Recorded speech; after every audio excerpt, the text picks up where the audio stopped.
अस्सलाम वालेकुम दोस्तों, साढ़े नाल इस वेले मौजूद ने औरम शहजाद। तो औरम शहजाद जिहड़े ने पहले कैमरामैन सन, वीडियो जर्नलिस्ट सन दुनिया टीवी दे विच। ते हुण जैसा कि तुसीं उन्हां नूं देख सकदे हो, यह सूरत हाल है। तो सब तो पहले अस्सलाम वालेकुम औरम, की हाल है तेरा? ठीक है? मैं भी बिल्कुल ठीक ठाक हाँ। तो अच्छा, मैनू ये दस के तेरे को मैं पुछ लेना कि की रोल की मसला होया सी जिहड़ा इस वेले तुसीं? सर मेरे नाल ये दिसंबर 2015 13 दिसंबर सही मैं एक कवरेज ते गया सी शांगला। बिल्कुल ते सही। उधरों वापसी ते आंदे शांगला किहदा जलसा सी जिहदे ते गए सी? शांगला जलसा सी इमरान खान। बिल्कुल इमरान खान साहब दा। उन्हां दा जलसा कवर करके असीं वापस आ रहे सां ते साडी गड्डी ਜਿਹੜੀ है ना वो बर्फ तो स्लिप होई ते सीधा खाई चली गई। सही। जिसकी वजह तो मेरे ਜਿਹੜਾ स्पाइनल कॉर्ड इंजरी हो गई, दो मोरे मेरे टुट गए। सही। ते ਉਹਦੇ ਨਾਲ ਇਹ ਹਿਸਾਬ ਹੋਇਆ कि ਇਹਦਾ ਇਲਾਜ नहीं लग सकता। सही। उस वेले भी दैन इस वेले भी कोशिश की थी, अपनी तरफों भी बहुत सारे लोगों नाल भी गल की थी, लेकिन किसी पासों हो नहीं सकिया। जिन्हों को जो मदद की उम्मीद सी कि यार वो कर देंगे, उन्होंने कोई पॉजिटिव जवाब नहीं दिता। तो ਹੁਣ ਜਿਹੜਾ ਆਪਣਾ ਉਸ ਵੇਲੇ ਸ਼ੁਰੂ ਵਿੱਚ ਪੋਸੀਬਲ ਸੀ, ਕਹਿੰਦੇ ਨੇ ਕਿ 6 ਮਹੀਨਿਆਂ ਦੇ ਵਿੱਚ ਪੋਸੀਬਲ ਹੁੰਦਾ ਹੈ ਕਿ ਚਾਈਨਾ ਦੇ ਵਿੱਚ ਜਾਂ ਕਿਸੇ ਮੁਲਕ ਜੀ ਚਾਈਨਾ ਨੇ ਤੇ ਇੰਡੀਆ ਨੇ ਜਿਹੜਾ ਉਹਨਾਂ ਨੇ ਕਿਹਾ ਸੀ ਕਿ 6 ਮਹੀਨੇ ਦੇ ਅੰਦਰ ਅੰਦਰ ਜਿਹੜਾ ਇਹ ਪੋਸੀਬਲ ਹੈ, ਰਿਕਵਰ ਹੋ ਸਕਦਾ ਹੈ। ਤੇ ਉਹਨਾਂ ਕਿਹਾ ਸੀ 80% ਤੋਂ ਵੱਧ ਜਿਹੜਾ ਇਹ ਰਿਕਵਰ ਹੋ ਸਕਦਾ ਹੈ, ਲੇਕਿਨ ਬਸ ਕੁਝ ਸਿਆਸਤ ਦੀ ਨਜ਼ਰ ਹੋ ਗਿਆ ਸੀ ਤੇ ਕੁਝ ਜਿਹੜਾ ਅੱਛਾ ਮੈਨੂੰ ਇਹ ਦੱਸੋ, ਕਿਉਂਕਿ ਇਮਰਾਨ ਖਾਨ ਸਾਹਿਬ ਜਿਹੜੇ ਨੇ ਮਾਸ਼ਾਅੱਲਾ ਹੁਣ ਵਜ਼ੀਰ ਆਜ਼ਮ ਵੀ ਹੈ ਨੇ, ਉਸ ਵੇਲੇ ਤਾਂ ਵਜ਼ੀਰ ਆਜ਼ਮ ਵੀ ਨਹੀਂ ਸਨ ਜਦੋਂ ਤੁਸੀਂ ਉਹਨਾਂ ਦਾ ਜਲਸਾ ਕਰਨ ਗਏ ਸੀ। ਤੇ ਕੋਈ ਉਹਨਾਂ ਨੇ ਮੁਲਾਕਾਤ ਕੀਤੀ ਹੋਵੇ, ਕਿਉਂਕਿ ਉਹਨਾਂ ਦੇ ਜਲਸੇ ਦੇ ਵਾਪਸੀ ਤੇ ਹੀ ਤੁਹਾਡੇ ਨਾਲ ਇਹ ਹਾਦਸਾ ਹੋਇਆ ਸੀ। ਬਿਲਕੁਲ ਕੋਈ ਮੁਲਾਕਾਤ ਵਗੈਰਾ ਹੋਈ ਸੀ? ਉਸ ਦਾ ਹਵਾਲਾ ਹੈ ਸਰ ਜੀ ਕਿ ਕਹਾਣੀ ਬੜੀ ਲੰਬੀ ਹੈ ਕਿ ਜਦੋਂ ਮੇਰਾ ਹੋਇਆ ਤੇ ਮੇਰੇ ਜਿਹੜੇ ਜਿਤਨੇ ਵੀ ਵੀਡੀਓ ਜਰਨਲਿਸਟ ਭਰਾ ਨੇ ਉਹਨਾਂ ਮੇਰੀ ਤਰਫ ਆਪਣੀ ਤਰਫੋਂ ਜਿਹੜਾ ਨਾ ਮੇਰੇ ਵਾਸਤੇ ਬੜੀ ਕੋਸ਼ਿਸ਼ ਕੀਤੀ ਹਰ ਫੋਰਮ ਤੇ ਜਾਣ ਦੀ ਕਿ ਕੋਈ ਨਾ ਕੁਝ ਇਹਦੇ ਵਾਸਤੇ ਹੋ ਜਾਵੇ। ਉਹਨਾਂ ਨੇ ਜਿਹੜਾ ਇਹਨਾਂ ਦੇ PRO ਨੇ ਉਹਨਾਂ ਨਾਲ ਗੱਲ ਕੀਤੀ, ਖਾਨ ਸਾਹਿਬ ਨਾਲ ਗੱਲ ਕੀਤੀ, 2 ਤੋਂ 3 ਵਾਰੀ ਉਹਨਾਂ ਨੂੰ ਜਿਹੜਾ ਗੱਲ ਕੀਤੀ ਕਿ ਉਹਨਾਂ ਨੂੰ ਰੋਕਿਆ ਗਿਆ, ਉਹਨਾਂ ਨਾਲ ਗੱਲ ਹੋਈ, ਉਹਨਾਂ ਨੂੰ ਪੇਪਰ ਦਿੱਤੇ ਗਏ, ਉਹਨਾਂ ਪੇਪਰ ਜਿਹੜੇ ਆਪਣੇ ਜਿਹੜਾ ਖਾਸ ਬੰਦਿਆਂ ਨੂੰ ਦੇ ਦਿੱਤੇ ਕਿ ਅਸੀਂ ਇਹਦੇ ਨਾਲ ਕਰਾਂਗੇ, ਇਹਦੇ ਉੱਤੇ ਗੱਲ ਕਰਾਂਗੇ।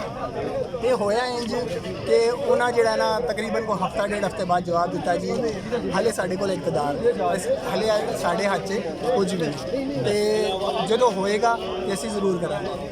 ਤੇ ਜਦੋਂ ਹੋਏ ਵਾਲੀ ਗੱਲ ਤੇ 2 ਸਾਲ ਤੇ ਉਹਨਾਂ ਕੋਲ ਹੋ ਗਏ ਨੇ, ਜਦੋਂ ਹੋਏਗਾ ਤੇ ਮੈਨੂੰ ਤੇ ਨਜ਼ਰ ਨਹੀਂ ਆਉਂਦਾ ਕਿ ਉਹਨਾਂ ਕੋਲ ਅੱਜ ਵੀ ਹੈ ਕਿ ਨਹੀਂ। ਇਹ ਤੇ ਰੱਬ ਹੀ ਬਿਹਤਰ ਜਾਣਦਾ ਕਿ ਉਹ ਕੁਝ ਕਰਦੇ ਨੇ ਕਿ ਨਹੀਂ ਕਰਦੇ, ਜਾਂ ਉਹਨਾਂ ਨੂੰ ਯਾਦ ਵੀ ਹੈ ਕਿ ਨਹੀਂ ਕਿ ਕੋਈ ਉਰਮ ਵੀ ਹੈ ਸੀ ਜਾਂ ਵੀਡੀਓ ਜਰਨਲਿਸਟ ਵੀ ਕੋਈ ਹੈ ਸੀ ਜਿਹਦੇ ਨਾਲ ਇੰਜ ਹੋਇਆ। ਅੱਛਾ, ਆਮ ਤੌਰ 'ਤੇ ਇਸ ਤਰ੍ਹਾਂ ਹੈ ਕਿ ਜਿਹੜੇ ਕੈਮਰਾਮੈਨ ਹੁੰਦੇ ਨੇ ਉਹਨਾਂ ਦੇ ਕਿਉਂਕਿ ਨਸ ਭੱਜ ਵਾਲੇ ਕੰਮ ਹੁੰਦੇ ਜ਼ਿਆਦਾ। ਤੁਸੀਂ ਮਾਸ਼ਾਅੱਲਾ ਬਹੁਤ ਐਕਟਿਵ ਸੀ, ਮੈਂ ਤੁਹਾਨੂੰ ਇਸ ਤੋਂ ਪਹਿਲੇ ਵੀ ਲਾਜ਼ਮੀ ਗੱਲ ਹੈ ਆਪਣੀਆਂ ਅੱਖਾਂ ਦੇ ਸਾਹਮਣੇ ਦੇਖਿਆ। ਤੇ ਜਿਸ ਵੇਲੇ ਤੁਹਾਨੂੰ ਪਤਾ ਲੱਗਿਆ ਪਹਿਲੀ ਦਫਾ ਕਿ ਮੇਰੇ ਨਾਲ ਇਹ ਹੋ ਗਿਆ ਕਿ ਮੈਂ ਹੁਣ ਆਪਣੀ ਜ਼ਿੰਦਗੀ ਦੇ ਵਿੱਚ ਪੈਰਾਂ ਤੇ ਖਲੋ ਨਹੀਂ ਸਕਦਾ, ਤੇ ਉਹ ਕੀ ਫੀਲਿੰਗ ਸਨ? ਸਰ ਫੀਲਿੰਗ ਵੈਰੀ ਬੈਡ ਵਾਲੀ ਗੱਲ ਕਰੋ ਤੇ ਬਿਲਕੁਲ ਨਹੀਂ। ਕਿਉਂ? ਕਿਉਂਕਿ ਜਿਸ ਫੀਲਡ 'ਚ ਅਸੀਂ ਹੈ ਨਾ ਉਹਦੇ 'ਚ ਜਿਹੜਾ ਨਾ ਇਨਸਾਨ ਨੂੰ ਜ਼ਿੰਦਾ ਰਹਿਣਾ ਪੈਂਦਾ, ਆਪਣੇ ਆਪ ਨੂੰ ਜ਼ਿੰਦਾ ਕਰਨਾ ਪੈਂਦਾ। ਤੇ ਮੈਂ ਉਸ ਵੇਲੇ ਵੀ ਆਪਣੇ ਆਪ ਨੂੰ ਜ਼ਿੰਦਾ ਰੱਖਿਆ ਕਿ ਨਹੀਂ ਯਾਰ ਕੁਝ ਨਹੀਂ ਹੋਏਗਾ। ਮੈਂ ਰੱਬ ਦੀ ਜ਼ਾਤ ਤੇ ਜਿਹੜਾ ਨਾ ਭਰੋਸਾ ਕੀਤਾ ਕਿ ਅੱਜ ਵੀ ਭਰੋਸਾ ਹੈ, ਉਸ ਵੇਲੇ ਵੀ ਭਰੋਸਾ ਸੀ ਜਿਸ ਵੇਲੇ ਮੇਰਾ ਐਕਸੀਡੈਂਟ ਹੋਇਆ, ਉਸ ਵੇਲੇ ਅੱਜ ਵੀ ਭਰੋਸਾ ਹੈ ਕਿ ਉਹ ਮੇਰਾ ਰੱਬ ਜਿਹੜਾ ਨਾ ਮੈਨੂੰ ਵਾਪਸ ਆਪਣੇ ਪੈਰਾਂ ਤੇ ਖਿਲਾ ਦੇਗਾ ਤੇ ਮੈਂ ਆਪਣੀ ਜਗ੍ਹਾ ਤੇ ਵਾਪਸ ਆਵਾਂਗਾ। ਨਾ ਉਮੀਦੀ ਵਾਲੀ ਗੱਲ ਬਿਲਕੁਲ ਨਹੀਂ। ਅੱਛਾ, ਤੇ ਅਗਰ ਠੀਕ ਹੁੰਦੇ ਹੋ, ਦੁਬਾਰਾ ਅੱਲਾ ਕਰੇ ਤੁਹਾਡੇ ਪੈਰਾਂ ਤੇ ਖਲੋਂਦੇ ਹੋ, ਤੇ ਫਿਰ ਕਿਹੜਾ ਪ੍ਰੋਫੈਸ਼ਨ ਜੁਆਇਨ ਕਰੋਗੇ? ਵਾਪਸ ਕੈਮਰਾ ਵਰਕ ਹੀ ਜੁਆਇਨ ਕਰੋਗੇ ਜਾਂ? ਸਰ ਹੁਣ ਤੁਸੀਂ ਪਤਾ ਨਹੀਂ ਕੀ ਸੋਚੋਗੇ ਮੇਰੇ ਬਾਰੇ 'ਚ, ਲੇਕਿਨ ਮੈਂ ਤੁਹਾਨੂੰ ਦਿਲ ਦੀ ਗੱਲ ਕਰਾਂ ਤੇ ਮੈਂ ਇਸੀ ਫੀਲਡ 'ਚ ਵਾਪਸ ਆਵਾਂਗਾ। ਇਹ ਜਜ਼ਬਾ ਉਸੇ ਤਰ੍ਹਾਂ ਜਵਾਨ ਹੈ। ਇਹ ਮੈਨੂੰ ਭੁੱਲ ਜਾਣਗੇ ਲੇਕਿਨ ਮੈਂ ਇਹਨਾਂ ਨੂੰ ਨਹੀਂ ਭੁੱਲਣ ਲੱਗਾ। ਲੇਕਿਨ ਜਦੋਂ ਮੈਂ ਵਾਪਸ ਆਵਾਂਗਾ ਨਾ ਇਨ ਸਾਰਿਆਂ ਨੂੰ ਦੱਸਾਂਗਾ ਕਿ ਇੱਕ ਉਰਮ ਹੁੰਦਾ ਨਹੀਂ ਸੀ, ਇੱਕ ਉਰਮ ਹੈ ਤੇ ਉਰਮ ਹਮੇਸ਼ਾ ਰਹੇਗਾ। ਤੇ ਕੋਈ ਨਾ ਕੋਈ ਇੰਜ ਦਾ ਕੰਮ ਵਿਖਾਵਾਂਗਾ ਕਿ ਵੇਖੋ ਯਾਰ ਕਿਸੇ ਦਾ ਸਾਥ ਨਹੀਂ ਛੋੜੀਦਾ, ਹਮੇਸ਼ਾ ਨਾਲ ਰਹੋ। ਅੱਛਾ, ਇੱਕ ਗੱਲ ਇਹ ਹੈ ਕਿ ਦੇਖੋ ਇੱਕ ਟਾਈਮ ਸੀ ਕਿ ਤੁਸੀਂ ਮਤਲਬ ਜੌਬ ਕਰਦੇ ਸੀ, ਕੰਮ ਕਰਦੇ ਸੀ। ਹੁਣ ਸੂਰਤ ਹਾਲ ਇੰਜ ਦੀ ਹੈ ਕਿ ਤੁਹਾਡੀ ਜੌਬ ਕੋਈ ਨਹੀਂ, ਤੁਹਾਡੇ ਕੋਲ ਤੁਸੀਂ ਹੁਣ ਕੋਈ ਇਸ ਤਰ੍ਹਾਂ ਦਾ ਕੰਮ ਕਰ ਨਹੀਂ ਸਕਦੇ। ਮਲਿਕ ਰਿਆਜ਼ ਸਾਹਿਬ ਨਾਲ ਵੀ ਮੁਲਾਕਾਤਾਂ ਵਗੈਰਾ ਇੱਕ ਅੱਧੀ ਦੇ ਵਿੱਚ ਮੈਂ ਖੁਦ ਵੀ ਹੈ ਸੀ ਤੇ ਉਹਨਾਂ ਨਾਲ ਗੱਲਬਾਤ ਕੀਤੀ ਸੀ।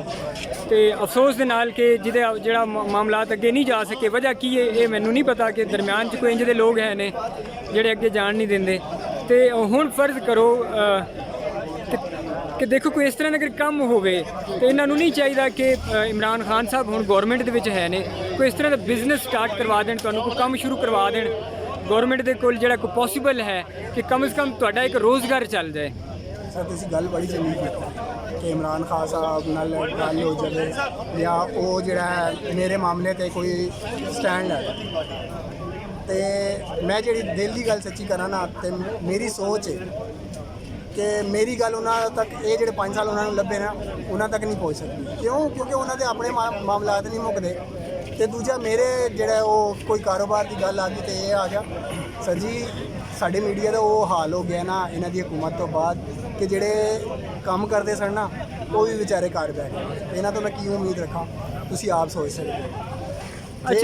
ਜੇ ਅਗਰ ਇਹਨਾਂ ਦੇ ਦਿਲ 'ਚ ਅਗਰ ਕੋਈ ਰਹਿਮ ਆ ਗਿਆ ਨਾ, ਜਾਂ ਇਸ ਇੰਟਰਵਿਊ ਤੋਂ ਬਾਅਦ ਇਹਨਾਂ ਨੂੰ ਕੋਈ ਹੋਸ਼ ਆ ਗਈ ਹੈ, ਇਹਨਾਂ 'ਚ ਕੋਈ ਅੱਖਾਂ ਵੇਖਣ ਵਾਲਾ ਜਾਂ ਕੰਨ ਸੁਣਨ ਵਾਲਾ ਬੰਦਾ ਹੋਇਆ, ਜਾਂ ਜਿਹਦੇ ਅੰਦਰ ਜ਼ਮੀਰ ਹੋਇਆ, ਜਾਂ ਜ਼ਹਿਨ ਨਾਲ ਸੋਚਣ ਵਾਲਾ ਹੋਇਆ, ਫਿਰ ਕੁਝ ਸੋਚ ਸਕਣਾ ਕਿ ਯਾਰ ਰੱਬ ਇਹਨਾਂ ਦੇ ਦਿਲ 'ਚ ਪਾ ਦੇ। ਅਦਰਵਾਈਜ਼ ਇਹਨਾਂ ਤੋਂ ਉਮੀਦ ਕੋਈ ਨਹੀਂ। ਅੱਛਾ, ਵੈਸੇ ਤੁਸੀਂ ਕੀ ਸਮਝਦੇ ਹੋ ਕਿ ਕੈਮਰਾ ਵਰਕ ਜਿਹੜਾ ਹੈ, ਜਿਹੜੇ कैमरामैन ने या वीडियो जर्नलिस्ट ने, वीडियो जर्नलिज्म कैसा पेशा है, कैसा आपको पैशन है, एक किस तरह के शौक है कि ਤੁਹਾਨੂੰ याद होएगा लाल मस्जिद ਦੇ ਵਿੱਚ ਇੱਕ ਮੁੰਡਾ ਸ਼ਹੀਦ ਹੋ ਗਿਆ ਸੀ, ਜਵੇਦ ਖਾਨ, ਇਸਰਾਰ ਭਾਈ ਨੂੰ ਕਮਰ 'ਚ ਗੋਲੀ ਲੱਗੀ ਸੀ ਤੇ ਉਸ ਤੋਂ ਪਿੱਛੇ ਫਿਰ ਕੋਇਟਾ ਦੇ ਵਿੱਚ ਬਲਾਸਟ ਹੋਏ ਤੇ ਉਹਦੇ ਵਿੱਚ 2-3 ਮੁੰਡੇ ਸਮਾਂ ਟੀਵੀ ਦੇ 1-2 ਹੋਰ ਚੈਨਲਾਂ ਦੇ ਸ਼ਹੀਦ ਹੋ ਗਏ ਔਰ ਫਿਰ ਕਰਾਚੀ ਵਿੱਚ ਅਰਵਾਈ ਦਾ ਮੁੰਡਾ ਸ਼ਹੀਦ ਹੋ ਗਿਆ।